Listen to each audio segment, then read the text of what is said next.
The weakest president in history joined forces with the weakest attorney general in history to create a police state. Shocking? Well, once you understand the principle, it shouldn't really surprise you.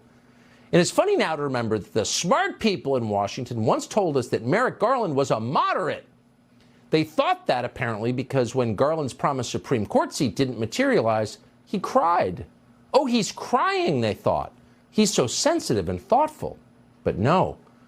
Merrick Garland was crying for himself because he is a self-pitying careerist with no perspectives on his own life, whose job is everything to him. He is, in other words, literally the last person you would ever put in charge of the Department of Justice. So naturally, Joe Biden did. And that turned out to be a pivotal decision. Merrick Garland has presided over the most aggressive attack on civil liberties, and in particular an attack on the practice of traditional Christianity, that any living American has seen. Now, Garland would never say that in public, of course. That would be too straightforward. His approach is feline, not canine. Every word is a weasel word. But under sustained questioning, the real Merrick Garland emerges, and it is filthy and dishonest. Here he was in the Senate yesterday, facing off against Mike Lee of Utah. DOJ has announced charges against 34 individuals for blocking access to or vandalizing abortion clinics. And there have been over 81 reported attacks on pregnancy centers, 130 attacks on Catholic churches since the leak of the Dobbs decision, and only 2 individuals have been charged. So how do you explain this disparity? We apply the law equally. I will say you're quite right. There are many more prosecutions with respect to the blocking of the abortion centers, but that is generally because those actions are taken with photography at the time, during the daylight, and seeing the person who did it is quite easy.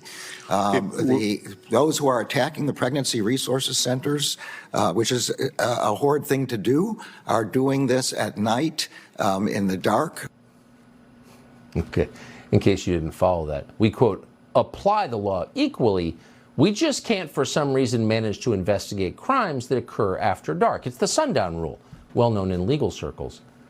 It's hard to believe that Merrick Garland actually said that in a Senate hearing until you remember that, of course, he will say anything, and he does. We're not persecuting Christians, he'll tell you. Then he'll send the FBI after Mark Houck. Houck is a pro-life lay preacher who was praying outside an abortion clinic when a pro-abortion extremist harassed his 12-year-old son. So as any father would, Houck shoved the man out of his son's face. That's what happened. It was not a crime. We know that because no local prosecutor pursued it. And it is certainly, without question, not a federal felony to push a lunatic out of your 12-year-old son's face. But under Merrick Garland, it is now a felony. Almost a year after that happened, Garland sent armed men to arrest Mark Houck in front of his family.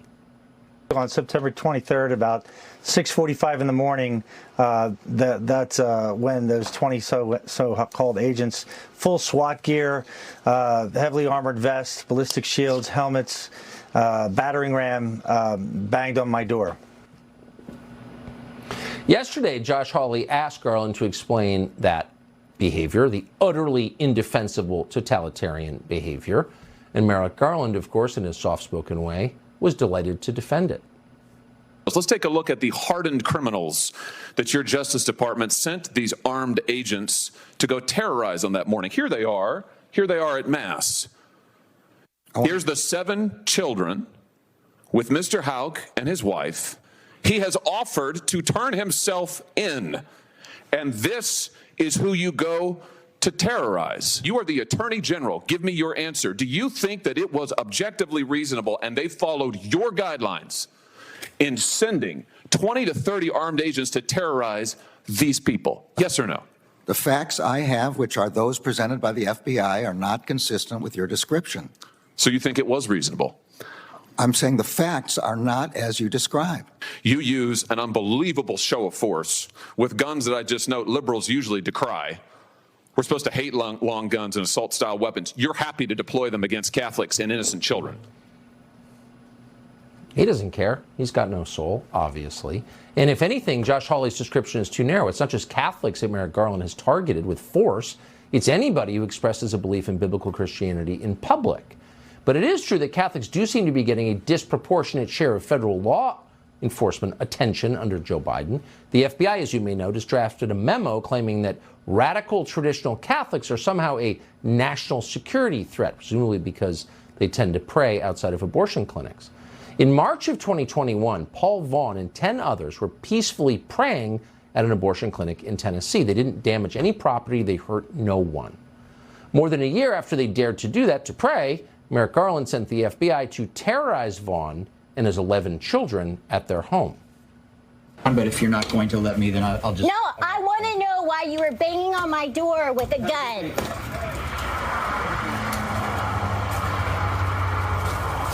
Hey, let's get up to that. You're not going to tell me anything? No, they're not. I tried. No, you didn't. Yes, I did. You did not try. You have to wonder when you see a tape like that, where are so-called Christian leaders? Where's Russell Moore and all the other breastfeeding Christians as that happens, as the U.S. government cracks down on Christianity, on prayer? Silent. Paul Vaughn and his co-conspirators now face more than a decade in prison. Meanwhile, just in case you want to know what the scale is for punishment, the Department of Justice under Joe Biden let half the rioters go who tried to torch a courthouse in Oregon. No charges whatsoever. Of 99 cases that the Portland U.S. Attorney brought over that courthouse siege for crimes like assaulting federal officers and civil disorder, more than 47 were dropped by DOJ. The most serious penalties for most of the defendants who pleaded guilty turned out to be community service. So the DOJ under Merrick Garland absolves Joe Biden voters of actual terrorism while doing everything they can to terrify, humiliate, and destroy people who pray in public. They're targeting specifically anyone who is religious, humiliating them in front of their children. Now, why are they doing this? Well, because on some level, all governments hate religious people because it's competition.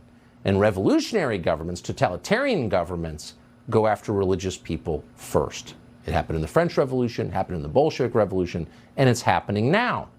That's why parents who dare to complain about their children being sexually indoctrinated and openly sexualized are attacked, in some cases, by the DOJ. Again, you can see why. Young people raised to believe that God is in charge are much harder for the government to control as they grow up. They won't worship the government. But, by contrast, if a child is raised to be a narcissist, someone who thinks, well, I can change my gender, he will grow up confused, weak, and reliant on the people in charge of the state. It's a very simple principle. It's why the Maoist government went after Tibetan monks. Anyone who sincerely believes in God is a threat. And that is the measure of a free country in the end. Are you allowed to believe that there's an authority higher than the people in charge of your government? That has always been the hallmark of America, religious liberty. It's in the First Amendment.